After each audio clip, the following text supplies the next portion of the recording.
नमस्कार.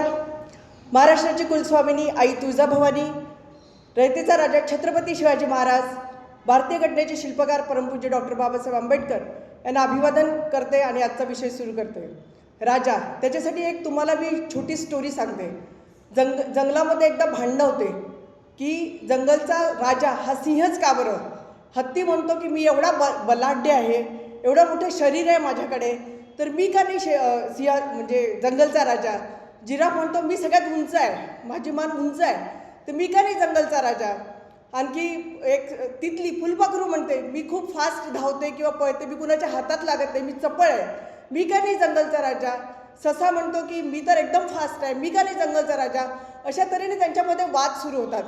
मग शेवटी ते सिंहाकडे जाते आणि सिंहाकडे जातात आणि म्हणतात की तूच जंगलचा राजा का बरं. सिंह म्हणतो मी म्हणतो म्हणून, जंगलचा राजा मी म्हणतो म्हणून. म्हणजे मनात असायला पाहिजे की मी राजा आहे, आपल्या मनाचा राजा. आणि म्हणून सिंह हा जंगलचा राजा म्हणतो, कारण त्याच्यात महत्त्वाकांक्षा आहे. बाकी सगळ्यांमध्ये पण इच्छा आहे, परंतु राजा हा एकच असतो की जो मनाने राजा असतो. आणि म्हणूनच कोणीतरी म्हटलेलं आहे, किसी ने बहुत खूब कहा है कि जब तक शेर अपनी कहानियाँ खुद लिखना शुरू नहीं करता तब तक शिकारी अपनी कहानियों में अपने आप को महान बताते रहेंगे. आणि म्हणून मनाचा राजा बना. आजही आपल्याकडे राजकारणात तीच सिच्युएशन आहे. आज चांगले चांगले राजा नाही आहेत का आजूबाजूला. आज सगळ्या पार्टीमध्ये चांगले चांगले उमेदवार आहे, मंत्री आहे, संत्री आहे, पण आपला भारताचा राजा कोण आहे. फक्त आणि फक्त नरेंद्र मोदी आहे. कारण त्या माणसाने स्वतःच्या मनामध्ये क्षमता तशी जागवलेली आहे, ते कौशल्य जागवलेलं आहे आणि तो इतरांनाही सांगतो की मैं राजा हूँ.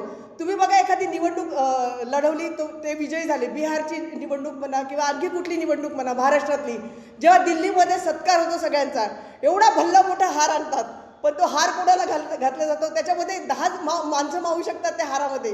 क्रेडिट सगळ्यांना दिलं पाहिजे, परंतु आपला राजा क्रेडिट फक्त एकटाच खातो. तो हार फक्त आणि फक्त माझ्यासाठी आहे, तो कोणालाच येऊ देत नाही. का राजनाथ सिंग त्यांच्यापेक्षा मोठे नाही आहेत का, नितीन गडकरी त्यांच्यापेक्षा मोठे नाहीत का, लहानपणापासून अडवाणीची मोठी नाहीत का, नाही. लेकिन जंगलचा राजा जसा एक असतो तसा आपला भारताचा राजा एकच सध्याच्या परिस्थितीत आहे. कारण तो स्वतःला राजा समजतो, आपण त्याला राजा बनवलेला आहे. त्याच्यामध्ये तेवढा आत्मविश्वास आहे की मी बाहेर जाऊन पण राजागिरी करू शकतो, भाईगिरी करू शकतो. आज तो माणूस कुठे जाऊन आणि कोणत्या विदेशात जाऊन काय काय अवॉर्ड आणत आहे. एक राजाच करू शकतो, आहे त्याच्यामध्ये ते गुण, ते करणारे. आणि आपण आपल्या जनतेने त्यांना डोक्यावर चढवलेलं आहे. भलेही ते विकास करो नाही करो, तो स्वतःचा तर विकास करत आहे.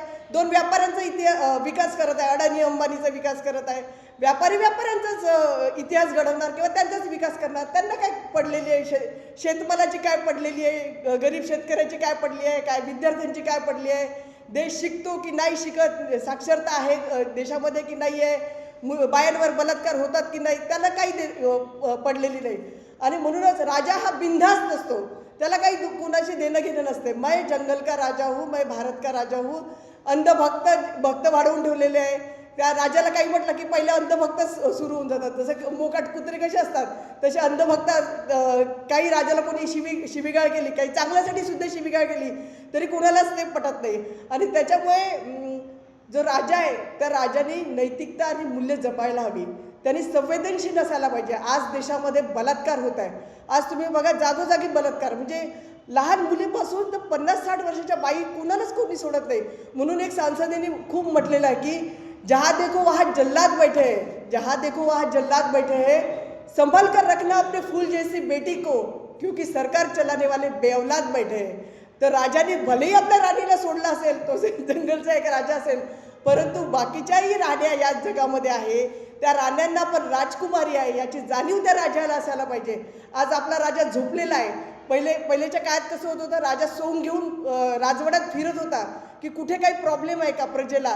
वेगवेगळे सोंग, म्हणजे त्या प्रजेला सुद्धा माहीत नसायचं की हा राजा आहे. कधी तो दरोडेखोराचं सोंग घेत होता, चोराचं सोंग घेत होता आणि त्या चोरासोबत तो चोराला पकडत होता. परंतु आपला राजाच चोरांसोबत बसलेला आहे, त्याच्यामुळे पकडण्याची काही गरजच नाही, त्यांना सोंग घेण्याची गरज नाही आहे. कारण राजा बिलकुल म्हणजे दृष्टीहीन राजा, अंध राजा झालेला आहे असं मला वाटते. आणि तेव्हा आयोजकांनी मला इथे बोलण्याची संधी दिली, त्याच्याबद्दल मी धन्यवाद करतो.